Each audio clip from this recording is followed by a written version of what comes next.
You know, something that's created a lot of water cooler chat here in Canada is when U.S. President-elect Donald Trump made reference to Canada becoming the 51st state of the United States and Justin Trudeau could become the governor. Trump was, of course, making reference to if Canada can't handle the potential 25% tariffs, then maybe it's time to join the USA. Well, to chat about this in more detail is U.S. political reporter and host of the Foreign Desk, Lisa Daftari, who joins us once again from Los Angeles.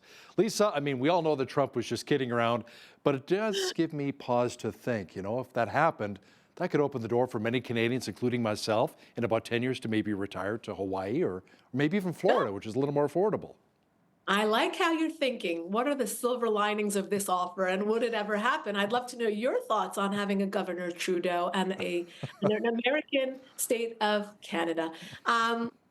This is obviously all tongue in cheek, and it really stands to say that the deterrence is working. The fact that Trudeau would even talk to Trump, the fact that he even would be fearful of tariffs and therefore want to compromise or at least work together with the United States to not only stop the tariffs from coming in, but also to make our borders safe. That is the goal. And how both you and I know that if Trudeau plays along and really fortifies the border between the United States and Canada, we're both going to win, right? And you might get your retirement in Hawaii and you might not, but you want to live safely between now and then. And you have a long time to go. We hope you don't retire anytime soon. But the point being, Mexico, Canada have come to the table. We see the Iran regime, shaking in their boots. The deterrence is already working, and he's not yet in office. So it just goes to show that foreign policy across the board, how we deal with our friends, our enemies, our neighbors, it really matters. And the posture that the United States will take under a president-elect Trump is very different than the last 4 years that we've had. And that strength, that leadership and that strength will really benefit everyone. And I know it'll benefit Canada as well. And you know, many government officials here in Canada have already said that we're going to be beefing up the borders with more RCMP officers, so it is coming, definitely. Lisa, the country of France is in political turmoil after the French Prime Minister was removed in a non-confidence vote. Like, that's pretty incredible if you think about it here. Now, with PM Michel Barnier and his cabinet being forced to step down, Lisa, that will make things pretty tough for French President Emmanuel Macron. Now, how did it actually come to this? So this is all about meeting the financial goals of the EU. And obviously, France being in a very precarious situation right now. Look, everything's a mess in France. And I think it's time for a referendum. And that's really what's happening here. This non-confidence vote is exactly that, right? If we don't have confidence in our leadership, how can we go forward? And how can we meet those financial goals of the EU? So now Macron will be appointing another PM in the interim, and they will take it from there. But again, this really goes to a lot of what France is going through in terms of the turmoil, in terms of national security, in terms of what we're seeing on the streets unfold, and of course, their economy suffering as a result of all of that. Now, still with political unrest, Lisa, South Korea's parliament introduced a motion this week to impeach their President Yoon over his controversial attempt to impose martial law. The opposition Democratic Party, which holds a majority, accused Yoon of creating confusion and fear. So what was the reason for imposing martial law in Asia's fourth largest economy? Yeah, he just was very fearful of the opposition and what he calls a pro-North Korea faction within his country. So he got fearful. He shut everything down for about 6 hours. And of course, that cost him potentially his post. Look, this is something that we have seen before in South Korea. It's not a very stable country, even though it is the fourth largest economy, as you pointed out. We have seen this happen in the last 20 years or so, and it might happen again. So, it's interesting to watch the fallout from the North Korean muscle flexing, really, if nothing more, with these countries having that same dialogue within their countries. Who are you with? Are you with the enemy in the region, or do you stand with your own country? And I think because of that, we're seeing a lot of this kind of dictatorship coming out of South Korea because he wants to make his leadership ironclad. And I think now if he is impeached, we're going to see more of this, balancing between the left and the right. But opposition factions are incredibly upset about the martial law. This is not what they want for their country, obviously, but having North Korean factions come in, that's a whole other conversation. So they have to find this balance moving forward. Lisa, you probably have seen the massive protests taking place in Georgia. I mean, the Associated Press has been live streaming a lot of it. Protesters shooting fireworks at armed police, and many are not happy as Georgia's opposition leader was dragged from his party office by the authorities. And the Prime Minister vowed that organizers of a week of pro-EU protests will face justice.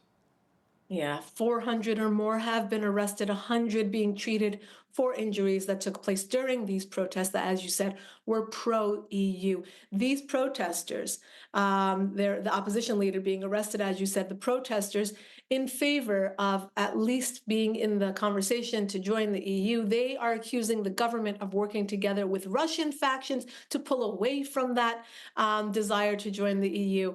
It's a mess. Now, with the opposition leader being arrested, this may just, kind of intensify the opposition's desire to be out onto the streets, and it will also intensify the crackdowns against the opposition and the protesters out on the streets, as we have seen in the last handful of days. So this is an ongoing situation now with the opposition leader being arrested. We shall see how this will unfold in the next 24 hours.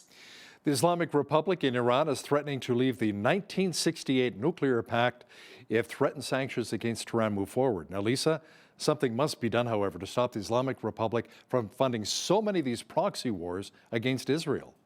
Yes, and the Middle East envoy who has been appointed by Donald Trump has already come in saying that that is really the bottom line, to stop them from having a nuclear weapon and to stop them from funding all of these terror proxies. As we know, Donald Trump this week put out a very, very forceful statement about the hostages that Hamas is holding being freed before he gets into office, or quote, hell will have to be paid, or I forget the exact quote, but very forceful language to make sure that Hamas and of course their puppeteers, the Islamic Republic, understands that they will have to play along with what Donald Trump is demanding or face the consequences.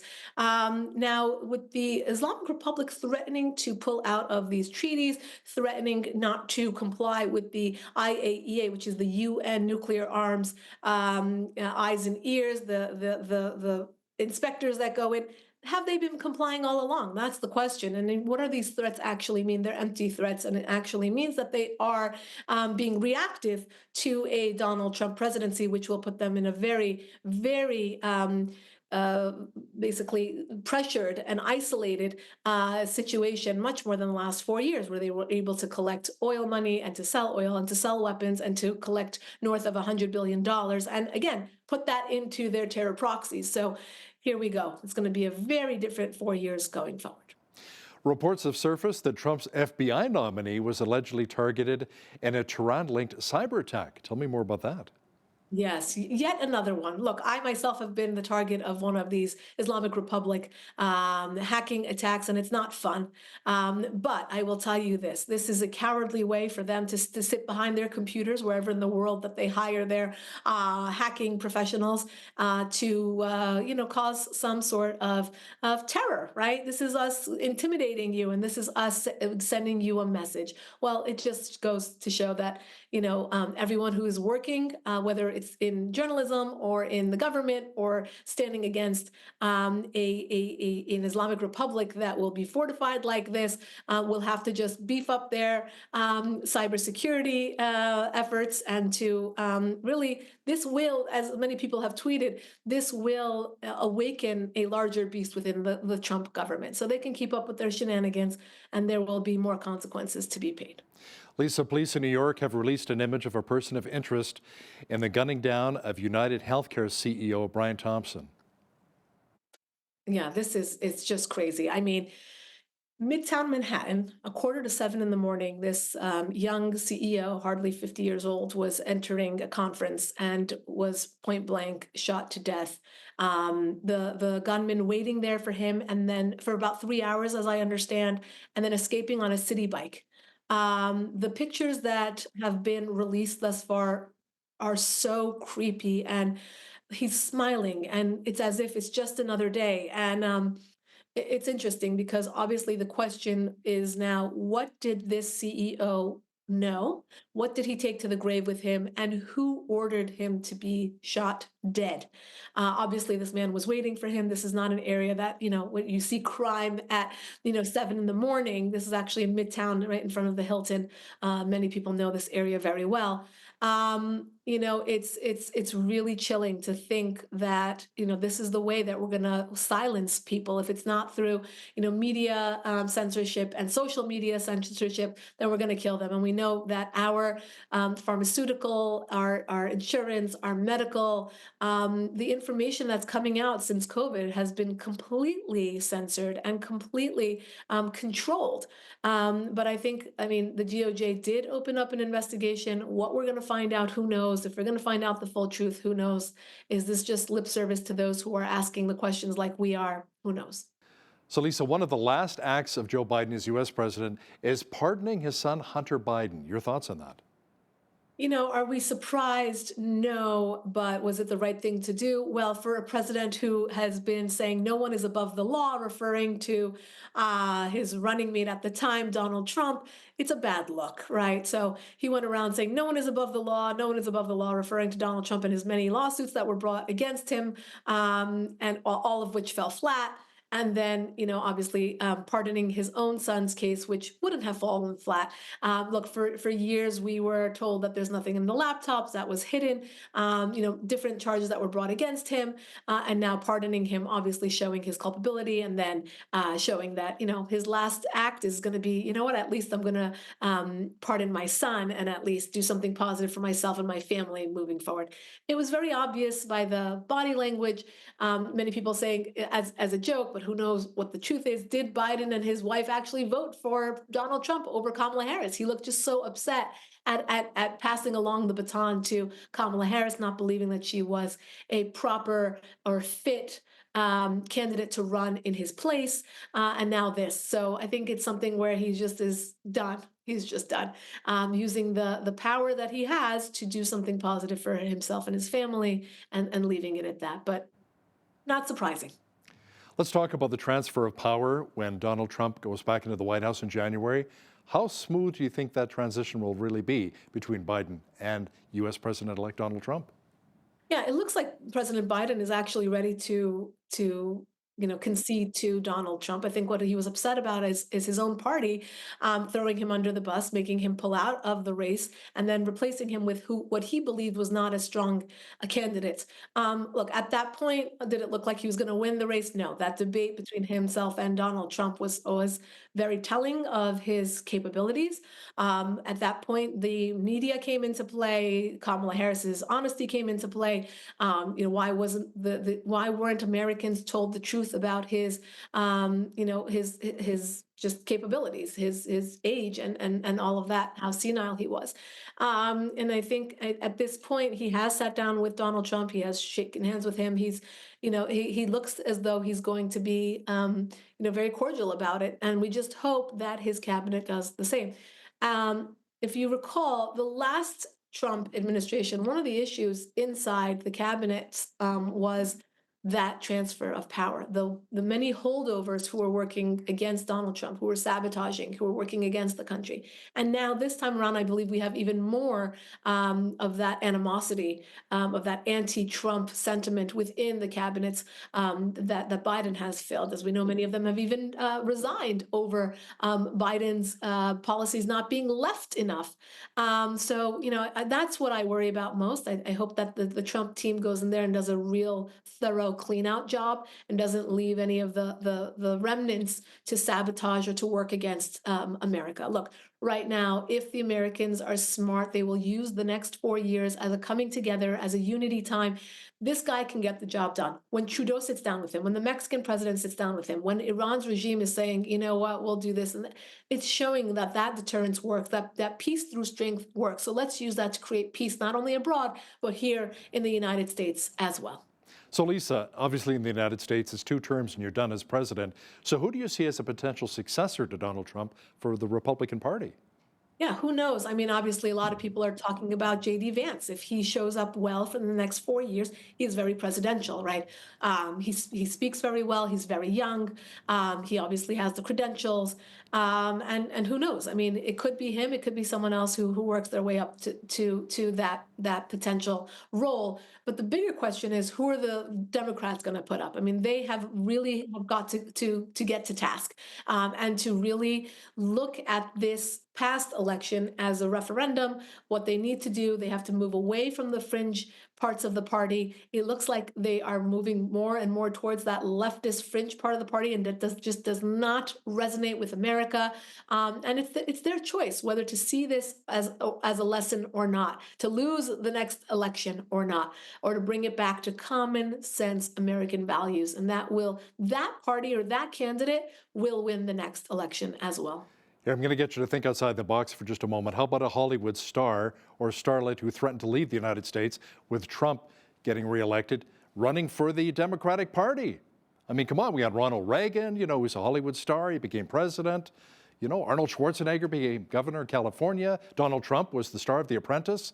Why not the Democrat side? Maybe get a Hollywood like Robert De Niro, Maybe run for the Democrats.